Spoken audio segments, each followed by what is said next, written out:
नमस्कार भाइ बहिनीहरू, यहाँहरू सम्पूर्णलाई हार्दिक स्वागत एवं अभिवादन व्यक्त गर्न चाहन्छु। भाइ बहिनीहरू, हामी विगतका दिनहरू जस्तै आज पनि यहाँहरू समक्ष एउटा भिडियो लिएर उपस्थित भएका छौँ। पक्कै पनि भाइ बहिनीहरूले यस लकडाउनको बेलामा घरमै बसेर भए पनि सामाजिक अध्ययन गर्न सक्नुहुनेछ भन्ने हामीले अपेक्षा लिएका छौँ। भाइ बहिनीहरू, आज हामी कक्षा 10 को सामाजिक अध्ययन विषय अन्तर्गत एकाइ 1 हामी र हाम्रो समाज अन्तर्गत पाठ 2 मानव विकास सूचाङ्क र नेपालको सन्दर्भमा यहाँहरू समक्ष छलफल गर्न गइरहेका छौँ। भाइ बहिनीहरू, यस पाठको विशिष्ट उद्देश्यका रूपमा निम्न कुराहरूलाई राखिएको छ। मानव विकास सूचकाङ्कको अवधारणा उल्लेख गर्न, मानव विकास सूचकाङ्कको आवश्यकता पहिचान गर्न, मानव विकास सूचकाङ्क निकाल्ने तरिका पत्ता लगाउन, नेपालको मानव विकास सूचकाङ्कको स्थिति पहिचान गर्न।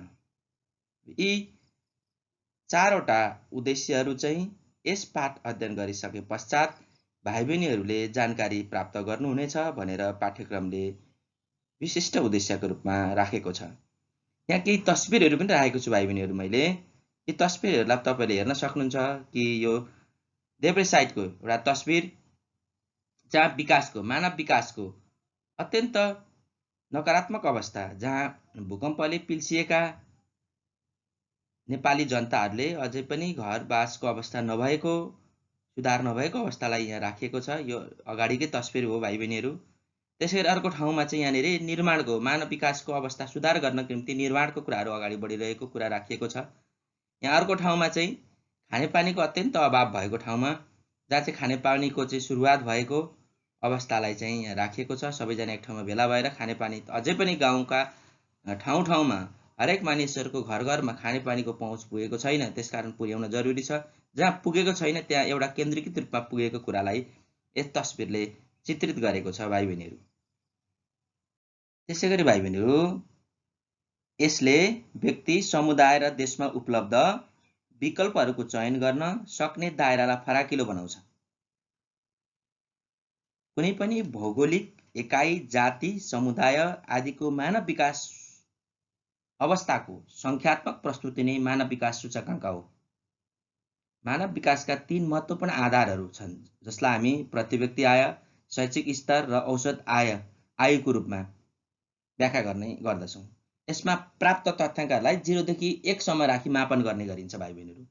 यसले प्राप्त गरेको तथ्याङ्कलाई 0 देखि 1 मा विश्लेषण गरिन्छ र यसबाट मानव विकास सूचकाङ्कबाट विश्वका विभिन्न मुलुकहरूमा कस्तो अवस्था छ त, विशेष गरेर प्रति व्यक्ति आय कस्तो छ, शैक्षिक स्तर कस्तो छ र औसत आयु कस्तो छ भन्ने कुरालाई, यो 3वटा आयामहरूलाई एकीकृत गरेर विश्लेषण गरेर मानव विकास सूचकाङ्क निकाल्ने गरिन्छ भाइ बहिनीहरू। त्यसका आधारमा कुन देशको अवस्था विकसित छ, कुन देशको अवस्था अल्प विकसित छ, कुन देशको अवस्था कम विकसित छ भनेर पत्ता लगाउन सजिलो हुन्छ भाइ बहिनीहरू।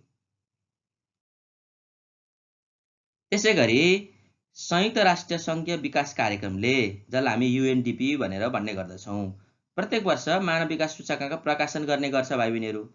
मानव विकास सूचकाङ्क 0 र 1 को बीचमा रहन्छ। अघि पनि भन्यौँ हामीले, 1 को नजिक भएका देशहरू विकसित वा मानव विकासको अवस्था राम्रो भएका देशहरू मानिन्छन्।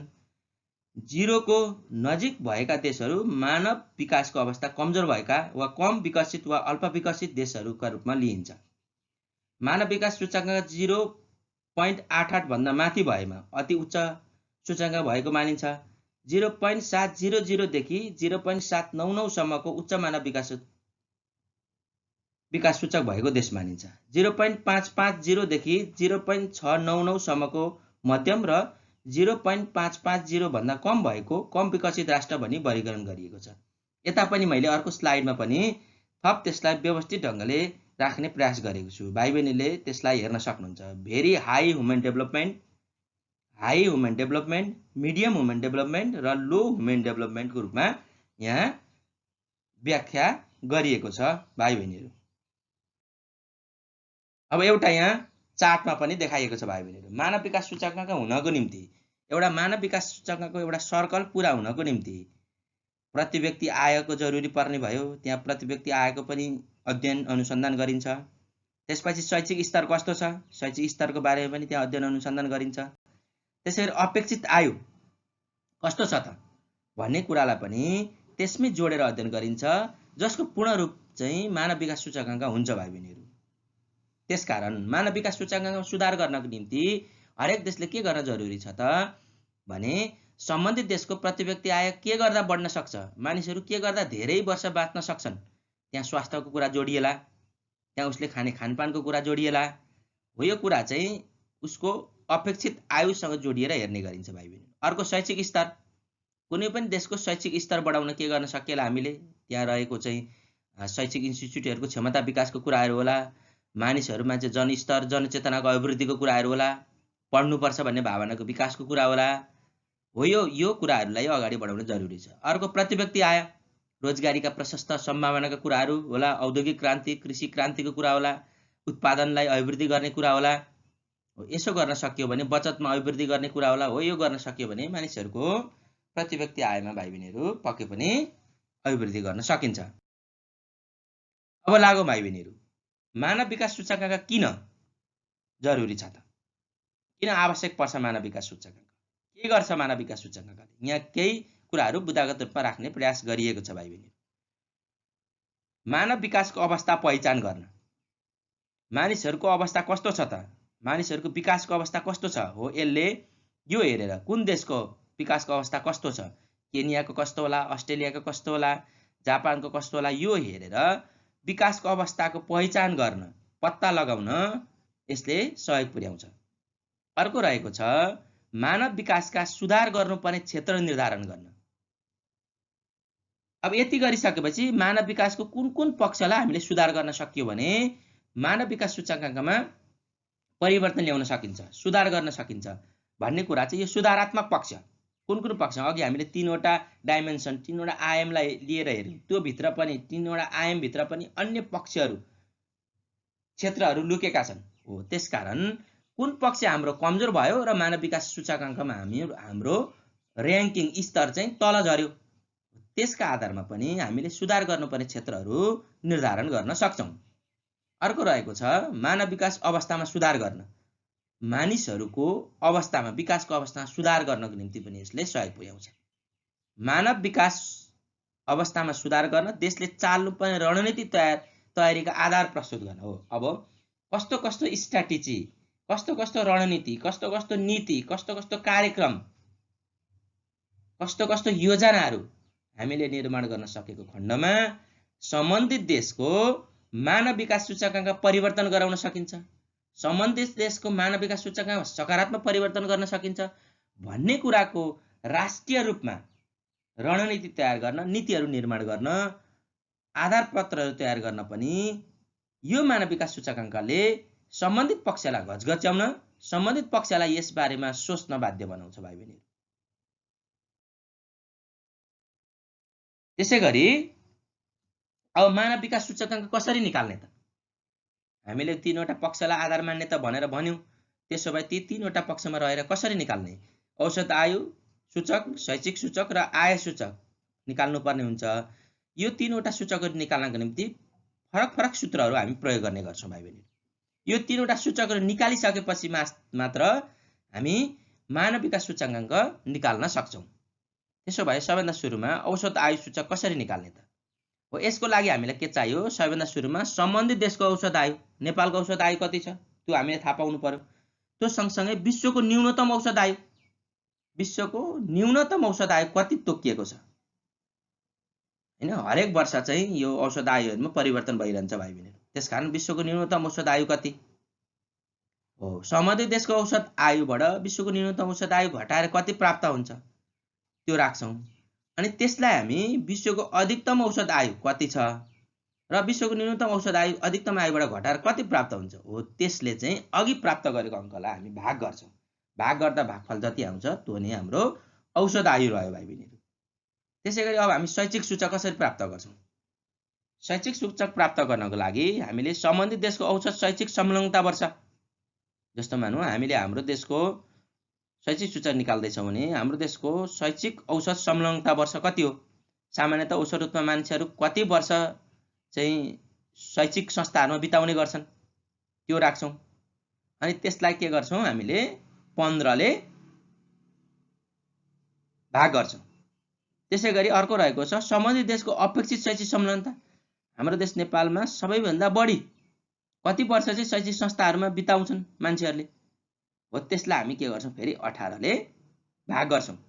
दुईवटा आएको भागफललाई फेरि जोड्छौँ भाइ बहिनी, जोडेर हामीले 2 ले भाग गर्छौँ, किनभने यो औसत निकाल्न गइरहेका छौँ। 2 ले भाग गर्छौँ, 2 ले भाग गरेपछि प्राप्त हाम्रो भागफल चाहिँ शैक्षिक सूचक हुन्छ भाइ बहिनीहरू। त्यसै गरी अब हामी आय सूचक, प्रति व्यक्ति आय अथवा आय सूचकको रूपमा हामी सबैभन्दा सुरुमा के गर्छौँ भने सम्बन्धित मुलुकको प्रति व्यक्ति कुल राष्ट्रिय आय हाम्रो नेपालको निकाल्न गइरहेका छौँ भने नेपालको प्रति व्यक्ति कुल राष्ट्रिय आय कति छ सम्बन्धित वर्ष है, कुन वर्षमा निकाल्दै गइरहेका छौँ हामीलाई मानौ 2019-20 को निकाल्दैछौँ भने हामी 2015 को राखेर भएन भाइ बहिनीहरू, यो 2020 कै राख्नु पर्यो। त्यसपछि हामी के गर्छौँ भने विश्वको अधिकतम प्रति व्यक्ति कुल राष्ट्रिय आय कति छ हैन, त्यो चाहिँ घटाउँछौँ सम्बन्धित मुलुकको प्रति व्यक्ति आयमा र विश्वको अधिकतम प्रति व्यक्ति कुल राष्ट्रिय आय। त्यसपछि विश्वको सबभन्दा कम प्रति व्यक्ति कुल राष्ट्रिय आय कति छ त्यो राख्छौँ, अनि विश्वको सबभन्दा कम प्रति व्यक्ति कुल राष्ट्रिय आय कति छ त्यो राख्छौँ र यसलाई हामी सम्बन्धित मुलुकको प्रति व्यक्ति कुल राष्ट्रिय आयलाई विश्वको सबभन्दा कम प्रति व्यक्ति कुल राष्ट्रिय आयले भाग गर्छौँ, भागफल कति आउँछ त्यो राख्छौँ। अनि विश्वको अधिकतम प्रति व्यक्ति कुल राष्ट्रिय आय कति छ त्यसलाई विश्वको सबभन्दा कम प्रति व्यक्ति कुल राष्ट्रिय आय कति छ त्यसले भाग गर्छौँ, त्यो राख्छौँ। दुईवटा आएको भागफललाई अघिल्लोबाट पछिल्लो हामीले घटाउँछौँ, घटाएर जति प्राप्त हुन्छ भाइ बहिनीहरू त्यसलाई हामी आय सूचकको रूपमा औसत आय सूचकको रूपमा राख्ने गर्दछौँ भाइ बहिनी। अब यी सबै यो तीनवटा औसत आय सूचकहरू निस्किसकेपछि औसतहरू निस्किसकेपछि अब हामी चौथो नम्बरमा के गर्छौँ मानव विकास सूचकाङ्क पत्ता लगाउँछौँ भाइ बहिनी।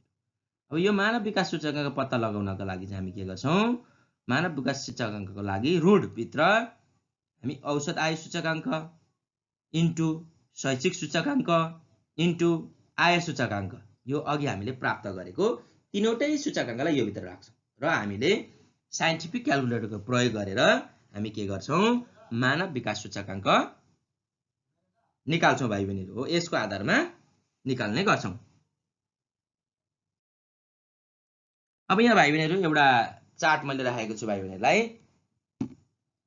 यहाँनिर 2018 को विभिन्न देशहरूको चाहिँ मानव विकास सूचकाङ्क, त्यसै गरी औसत आयको कुराहरू, त्यसै गरी चाहिँ उनीहरूले चाहिँ विद्यालय बिताउने समय, त्यसै गरी चाहिँ ती कुराहरू यहाँ राखेको छ। अरू अन्य कुराहरू यथावत रहेमा पनि हामी मानव विकास सूचकाङ्कको अवस्था के छ भनेर हेर्ने गर्छौँ। यहाँ 10 वटा उत्कृष्ट 2018 मा देशहरूको राखिएको छ। जस्तो हेरौँ यहाँ भाइ बहिनी नर्वेको 0.954, त्यसै गरी स्विजरल्यान्डको चाहिँ 0.946, आयरल्यान्डको 0.942, जर्मनीको 0.939, यहाँ त्यसै गरी चाहिँ चाइना हङकङ चाइनाको चाहिँ 0.939, अस्ट्रेलियाको 0.938, आइसल्यान्डको चाहिँ 0.938, स्विडेनको 0.937, सिङ्गापुरको 0.935, त्यसै गरी नेदरल्यान्डको 0.933 भनेर यो 2018 मा उत्कृष्ट 10 वटा देशहरूको चाहिँ यो हामीले मानव विकास सूचकाङ्क राखेका छौँ भाइ बहिनीहरू। अब त्यसपछि अर्को स्लाइडमा भाइ बहिनीहरू हेर्नुहोस्, त्यहाँनिर मैले चाहिँ यो मानव विकास सूचकाङ्क अन्तर्गतको चाहिँ सार्क राष्ट्रहरूको चाहिँ एउटा भाइ बहिनीलाई टेबल राखेको छु, हेर्नुभयो। त्यो टेबलमा भाइ बहिनीहरूले चाहिँ हेर्न सक्नुहुन्छ यो 2018 कै तथ्याङ्क हो भाइ बहिनीहरू। यहाँ चाहिँ टप 3 विश्वको उत्कृष्ट 3 मुलुकहरू जुन चाहिँ मानव विकास सूचकाङ्कमा उत्कृष्ट छन्, यहाँ नर्वे, स्विजरल्यान्ड, आयरल्यान्ड अघिको अगाडिको तालिकामा राखिएको थियो। त्यसै गरी सबभन्दा बटम 3 अथवा सबभन्दा तल्लो तहमा परेका 3 वटा मुलुकहरू जसमा चार्टको हेर्छौँ 187औं र्याङ्कमा छ चार्ट, त्यसमा चाहिँ 0.401 रहेको छ।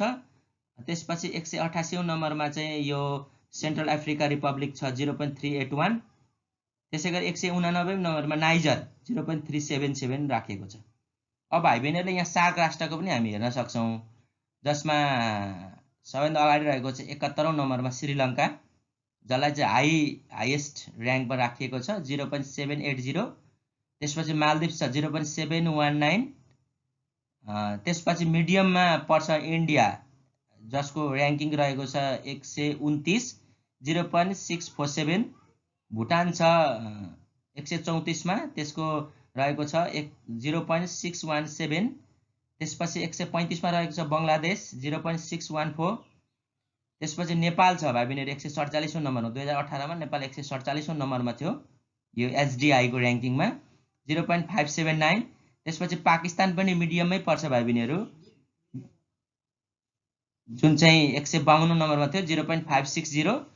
र हाम्रो सार्कको सबैभन्दा तल्लो तहमा चाहिँ र्याङ्कमा रहेको छ अफगानिस्तान 170औं नम्बरमा 0.496 भाइ बहिनी हो। यसबाट पनि हामीले भाइ बहिनीहरु विश्वको मानव विकास सूचकाङ्कको अवस्था के छ, सार्कको मानव विकास सूचकाङ्कको अवस्था के छ र नेपालको मानव विकास सूचकाङ्कको अवस्था के छ भनेर तुलनात्मक रूपमा अध्ययन विश्लेषण गर्न सक्छौं भाइ बहिनीहरु यसको आधारमा पनि।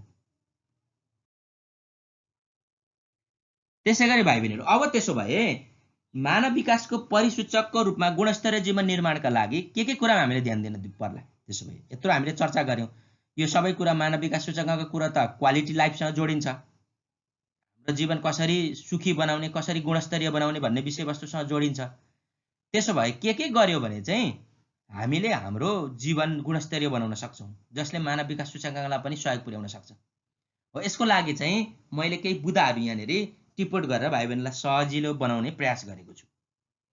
परिवारको आकार सानो बनाउने, हाम्रो जुन फ्यामिली साइज छ यो फ्यामिली साइज लार्ज भयो भने उनीहरूलाई दिनुपर्ने न्यूनतम आधारभूत आवश्यकताहरू हामीले पूरा गर्न सक्दैनौं। त्यसकारण परिवारको आकार हामीले सानो बनायौं। यो चाहिँ परिवारको योजना निर्माण गर्दैखेरि हामीले यो कुरामा ध्यान दिनुपर्ने हुन्छ। अर्को रहेको छ स्तरीय शिक्षाको व्यवस्था गर्नुपर्यो। हामीले गुणस्तरीय शिक्षाको कुरा गर्छौं हामी हैन, जुन शिक्षा प्राप्त गर्छौं त्यो शिक्षा चाहिँ हाम्रो के हुनु पर्यो भने हाम्रो जीवनमा काममा हुनु पर्यो, व्यावसायिक हुनु पर्यो, वैज्ञानिक हुनु पर्यो शिक्षा। उपयुक्त उमेरमा विवाह गर्ने कुरा, जसले चाहिँ हाम्रो एउटा लक्ष्य निर्धारण गरिसकेका छौं, हामीले गरिसकेका हुन्छौं, आफ्नो खुट्टामा उभिने भन्छौं हामी नेपाली समाजमा, हो त्यो कुरा पूरा गरिसकेको हुन्छ। चाहिँ निश्चित पठन पाठन शिक्षा प्राप्त गरिसकेका हुन्छौं, हामीले कुनै रोजगारीमा संलग्नता जनाइसकेका हुन्छौं।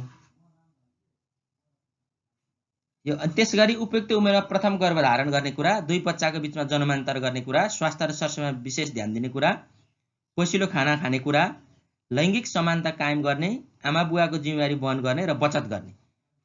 हो यति कुराहरूलाई चाहिँ हामीले ध्यान दिन सक्यौं भने पक्कै पनि हाम्रो जीवन गुणस्तरीय बनाउन सक्छौं भाइ बहिनीहरु। अब त्यसैगरी मानव विकास सूचकाङ्क नेपालको स्थिति के छ त अघि पनि हामीले चर्चा गर्यौं। सरसर्ती मैले भाइ बहिनीहरु यहाँनेर केही वर्षहरुको चाहिँ मानव विकास सूचकाङ्कको अवस्था के रहेछ भनेर यहाँ राखेको छु। म भाइ बहिनीहरुलाई त्यो राख्न चाहन्छु। यो औसत आयो, पढाइ औसत कक्षा र प्रति व्यक्ति कुल राष्ट्रिय आय मैले राखिन। मैले भाइ बहिनीहरुलाई मानव विकास सूचकाङ्कको मूल्य, त्यसको भ्यालु के छ, अंकन कति प्राप्त गर्यौं हामीले। यो 1990 मा हेर्ने भने 0.38 थियो भाइ बहिनीहरु हाम्रो। 1995 मा आएर हामी 0.411 मा पुग्यौं। त्यसपछि हाम्रो यो 2000 मा आएर हामी 0.446 मा, त्यसपछि 2005 मा 0.474, 2010 मा 0.527, 2015 मा 0.568, 2016 मा 0.572, 2017 मा 0.574, 2018 मा 0.579 यहाँ पुग्यौं। त्यसैगरी मैले यहाँ केही वर्षहरुको जुन छुटेको छ, छुटेको वर्ष मात्रै राख्छु भाइ बहिनीहरु। त्यसैगरी अर्को चार्टमा हेर्ने 2011 मा 0.538, 2012 मा 0.545, 2013 मा 0.551, 2014 मा 0.555 छ भाइ बहिनीहरु। यसका आधारमा पनि नेपालमा मानव विकास सूचकाङ्कको स्थिति चाहिँ कस्तो देखिन्छ भने सुधारात्मक अवस्था देखिन्छ, तर त्यत्रो धेरै ठूलो फड्को मारेको अवस्था देखिदैन।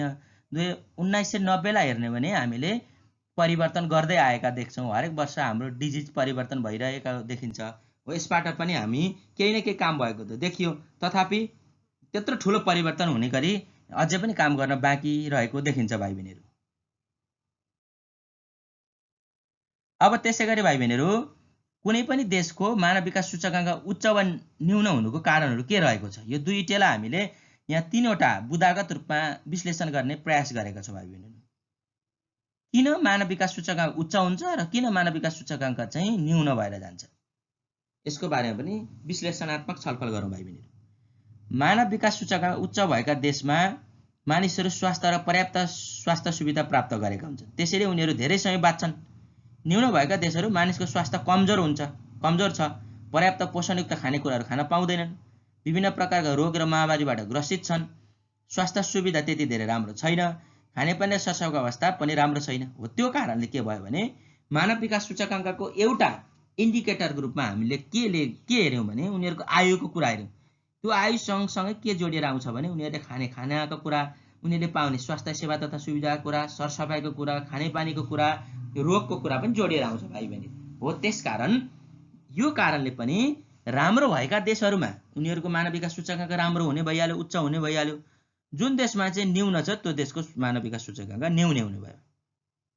त्यसै गरी शैक्षिक सूचकाङ्क राम्रो भएको देशको जनताहरू शिक्षित हुन्छन्, चेतनशील हुन्छन्, सृजनशील हुन्छन्। मानव विकास सूचकाङ्क न्यून भएका देशहरूमा भाइ बहिनीहरू निरक्षरता प्रतिशत के हुन्छ, बढी हुन्छ। बिचमा कक्षा छाड्छन्, कक्षा दोहोऱ्याउने दर बढी हुन्छ, उनीहरूको शैक्षिक स्तर कमजोर हुन्छ। त्यहाँ शिक्षा प्राप्त गर्नुभन्दा रोजीरोटीलाई बढी प्राथमिकता दिइन्छ, कमाउने कुरा बेलैमा कमाउने अनि खाने बिहेबारी गर्ने कुरालाई प्राथमिकता दिइन्छ। यस्ता देशहरू धेरै जसो गरिब देशहरू छन्। हो त्यसकारण के भयो भने यी देशहरूमा चाहिँ मानव विकास सूचकाङ्क न्यून भयो। जुन देशमा शिक्षित छन्, राम्रोसँग पढेका छन्, त्यो देशका मानिसहरू हरेक हिसाबमा, वैज्ञानिक हिसाबमा पनि उनीहरू चाहिँ व्यवसायको हिसाबमा, उत्पादनको हिसाबमा नि अगाडि छन्। तर जुन देशमा चाहिँ शिक्षाको अवस्था अत्यन्त नाजुक छ, जहाँ चाहिँ कमाउने कुरालाई, दैनिक ज्यालादारीलाई चाहिँ प्राथमिकता दिइन्छ, पठन पाठन गर्ने कुरालाई, निश्चित योग्यता हासिल गर्ने कुरालाई प्राथमिकता दिँदैन, त्यहाँ पक्कै पनि मानव विकास सूचकाङ्क के भएको छ त, न्यून भएर गएको छ। त्यसै गरी अर्को रहेको छ, प्रति व्यक्ति आय धेरै हुने देशहरूको आर्थिक स्तर राम्रो हुन्छ। स्वाभाविक रूपमा त्यहाँका जनताहरू उद्यमशील हुन्छन्, रोजगारीका अवसरहरू पनि प्रशस्त हुन्छन्, कृषि, उद्योग, व्यापार र सेवा क्षेत्रको राम्रो विकास भएको हुन्छ। ती देशहरू कतिपय वस्तुमा आत्मनिर्भर पनि हुन्छन्। प्रति व्यक्ति आय न्यून भएका देशहरूमा गरिबीको अवस्था छ, बेरोजगारी छ, अर्धरोजगारी छ, धेरै काम गरेर थोरै आम्दानी हुन्छ, मानिसको आम्दानीको स्रोतहरू सीमित हुन्छन्, कृषिमा आधारित र परम्परागत व्यवसायमा आधारित अर्थतन्त्र छ। यो कारणले पनि के भयो, मानव विकास सूचकाङ्क उच्च हुनु र मानव विकास सूचकाङ्क न्यून हुनुमा यी कुराहरूले पनि प्रभावित पारेको छ भाइ बहिनीहरू। त्यसै गरी अब मानव विकास सूचकाङ्कमा पछाडि पर्नुको कारण के हो त, के कारणले हामी पछि परिरहेका छौँ त? राजनीतिक अस्थिरता। प्राय जुन देशमा राजनीतिक अस्थिरता रहेको छ त्यो देश चाहिँ मानव विकास सूचकाङ्कमा पछाडि परेको देखिन्छ भाइ बहिनीहरू। नेपाल मात्रै होइन, अन्य देशलाई पनि हामीले हेर्ने हो भने अशिक्षा छ, जहाँ गृहयुद्ध छ, लामो समयसम्म द्वन्द्व चलिरहेको छ, त्यहाँ महामारी छ, भोकमारी छ, खडेरी छ, प्राकृतिक प्रकोपले हरेक वर्ष सताइरहन्छ, जनतामा राष्ट्रियताको भावनाको अभाव छ, बौद्धिक पलायन छ, भएका हाम्रा राम्रा खालका मानिसहरू पनि विदेशका अन्य उच्च जीवनशैली भएका देशहरूमा चाहिँ पलायन भएर जान्छन्। देशलाई आवश्यक पर्ने जनशक्ति, दक्ष जनशक्तिको अभाव छ, प्राकृतिक स्रोत साधनको चाहिँ हामीले उचित रूपमा परिचालन र व्यवस्थापन गर्न सकेका छैनौँ भने यी कारणले गर्दा मानव विकास सूचकाङ्क पछाडि परेको देखिन्छ। यो कुरा हाम्रो देशमा पनि लागू हुन्छ र यस्तै विशेषता भएका अन्य मुलुकहरूमा पनि लागू हुन्छ भाइ बहिनीहरू। यहाँ मैले भाइ बहिनीहरूलाई यो प्रदेश अनुसारको चाहिँ मानव विकास सूचकाङ्कको अवस्था के छ भनेर राखेको छु भाइ बहिनीहरू।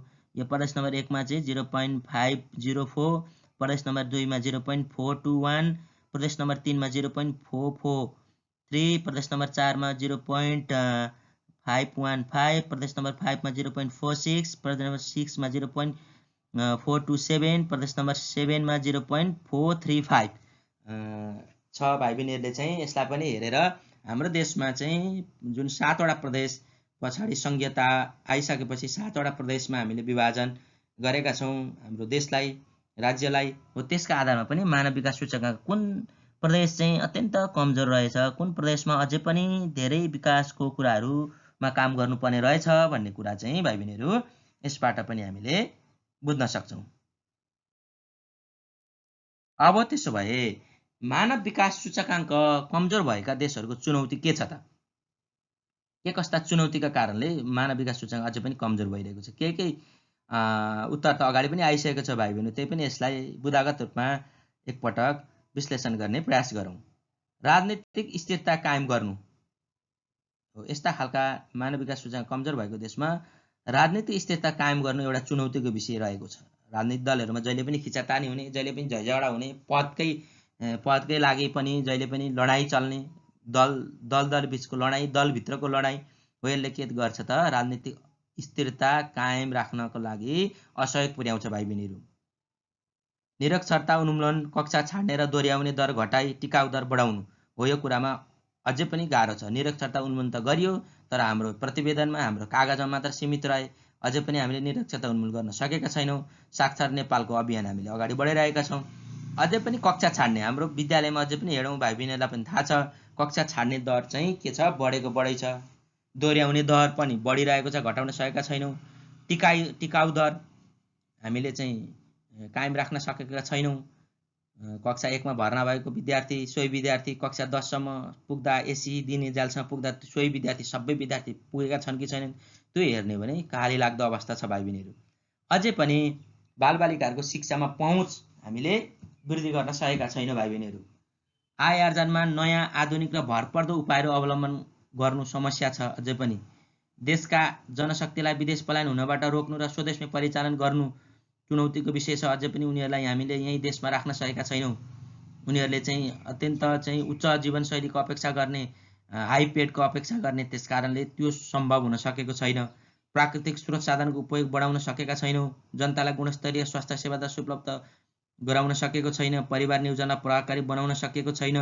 कुलत मुक्त वातावरण तयार पार्न सकेको छैन। स्वच्छ र सफा वातावरण तयार पार्न सकेको छैन। मानिसको दैनिक आनी बानीमा परिवर्तन गर्न सकेको छैन।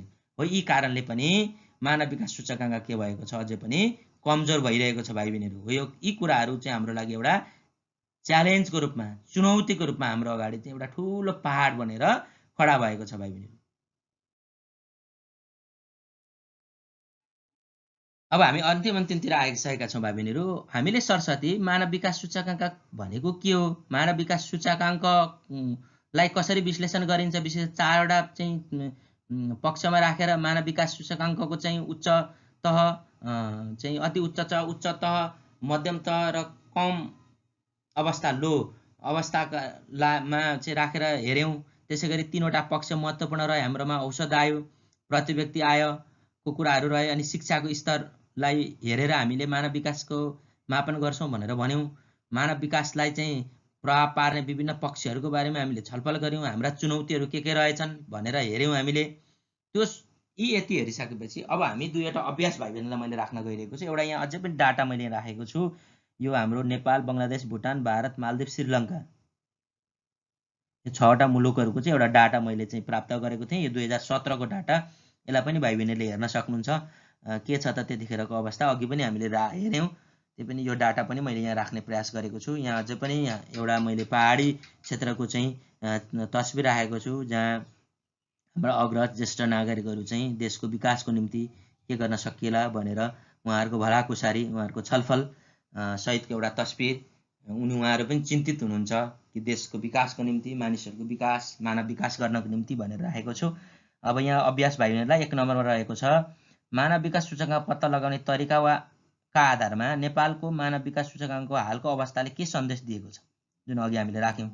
आगामी दिनमा यसको वृद्धिका लागि के गर्नु पर्ला, यो तथ्याङ्कले एउटा के सन्देश दियो हामीलाई। आगामी दिनमा यो तथ्याङ्कको डिजिटलाई परिवर्तन गर्नको लागि, अवस्थालाई परिवर्तन गर्नको लागि के गर्नु पर्ला। तपाईँ बसेको गाउँपालिका, नगरपालिका भित्र बसोबास गर्ने बुद्धिजीवी वा सम्बन्धित व्यक्तिहरूसँग छलफल गर्नुहोस् र कक्षामा के गर्नुहोस्, यसलाई प्रस्तुत गर्नुहोस् भाइ बहिनीहरू। यो एउटा राखेँ। अब त्यसै गरी अर्को रहेको छ भाइ बहिनीहरू, यो अलि लामो छ भाइ बहिनीहरू चाहिँ अहिले यो नजिकै रहेको चाहिँ आफ्नो दाजु दिदीहरूसँग अग्रजहरूसँग नजिकै हाम्रो शिक्षकहरू हुनुहुन्छ नि उहाँहरूसँग चाहिँ एउटा छलफल गरेर चाहिँ हामीले यो लगत तयार गर्न सक्छौँ। शिक्षकको सहयोगमा, साथीभाइहरूको सहयोगमा, अग्रजहरूको चाहिँ सहयोगमा र यो छलफल गरेर तल दिएको प्रत्येक आधारका लागि दिने अङ्क तय गर्ने, कति अङ्क चाहिँ दिन जरुरी होला प्रत्येकको लागि तय गर्ने र प्राप्त कुल अङ्क निकालेर मानव विकास अवस्थाको क्रम पनि तयार गर्नु पर्यो भाइ बहिनीहरूले हामीलाई। हामी अब यहाँ राखेको छ विद्यार्थीको नाम, तपाईँ हाम्रो विद्यार्थीको चाहिँ साथीहरूको नाम लेख्ने त्यहाँ। घरको खाद्यान्नले खाना पुग्ने महिना कति महिना पुग्छ घरकै खाद्यान्नले हामीलाई खाना पुग्ने। वर्षमा स्वास्थ्य जाँच गराएको पटक हामी कति पटक स्वास्थ्य जाँच गराउँछौँ। यो वर्ष लत्ता कपडा किनेको जोड कति जोड किन्यौँ यो वर्ष। प्रति व्यक्ति आवासका लागि उपलब्ध कोठा, एकजना व्यक्तिलाई कतिवटा कोठा उपलब्ध छ त्यो अब छैन भने कतिजनाबाट औसतमा हामीले कोठा निकाल्न सक्छौँ त्यहाँ। साक्षरता वा शिक्षित प्रतिशत कति छौँ हामी। खानेपानीको अवस्था र सरसफाइको अवस्था के छ। औसत मासिक कमाइ कति हुन्छ यहाँहरूको घरमा। 5 वर्ष मुनिको बाल मृत्यु दर कति छ। औसत आयु कति छ। जम्मा अङ्क त्यसले कति अङ्क प्राप्त गर्छ, जम्मा त्यसले प्राप्त गर्ने अङ्क कति हो। र सोको आधारमा चाहिँ हामीले मानव विकासको एउटा अवस्था, मानव विकास सूचकाङ्क होइन कि मानव विकासको अवस्था कस्तो रहेछ हाम्रो भनेर यसका आधारमा पनि हामीले एउटा तयार गर्न सक्छौँ, यसलाई विश्लेषण गर्न सक्छौँ। तपाईँ हाम्रो साथीहरूको हाम्रो कक्षा 10मा पढ्ने अवस्था कस्तो रहेछ भनेर पनि हेर्न सक्छौँ, या कक्षा 10मा मात्रै नहेरेर अन्य तपाईँ हाम्रो चाहिँ साथीहरूको 10 जना 15 जना 20 जना कतिजनाको सम्भव हुन्छ यसका आधारमा हेरेर यसको विश्लेषण गरेर गर्न सक्छौँ भाइ बहिनीहरू। ल त भाइ बहिनीहरू, हामीले आज मानव विकास सूचकाङ्क र नेपालको अवस्थाको बारेमा चर्चा गऱ्यौँ, छलफल गऱ्यौँ। पक्कै पनि भाइ बहिनीहरूले केही कुराहरू चाहिँ सिक्ने अवसर, जान्ने अवसर प्राप्त गर्नुभयो होला। पक्कै पनि भाइ बहिनीहरूले राम्रो लागेमा यस भिडियोलाई लाइक गर्नुहुनेछ, आवश्यक सल्लाह सुझाव कमेन्ट बक्समा दिनुहुनेछ र अरू साथीहरूलाई पनि यो भिडियो अरू साथीहरू समक्ष पनि पुर्याउनुहुनेछ, सब्सक्राइब गर्नुहुनेछ भन्ने अपेक्षा लिएका छौँ। आउने दिनहरूमा फेरि हामी कक्षा 10को सामाजिक अध्ययन विषयको पाठ 3 लिएर उपस्थित हुनेछौँ। पक्कै पनि यहाँहरूको जीवन सुखमय रहोस्। यो लकडाउनको बेला छ, बन्दाबन्दीको बेला छ, यहाँहरू घरमै बसेर चाहिँ सुरक्षित रहेर कोभिड-19बाट सुरक्षित रहेर बस्नुहुनेछ। नियमित रूपमा बाहिर फेर गएर आएपछि केही काम गरिसकेपछि साबुन पानीले मजाले हात धुनुहुनेछ, सेनिटाइजर लगायतका सामग्रीहरू प्रयोग गर्नुहुनेछ।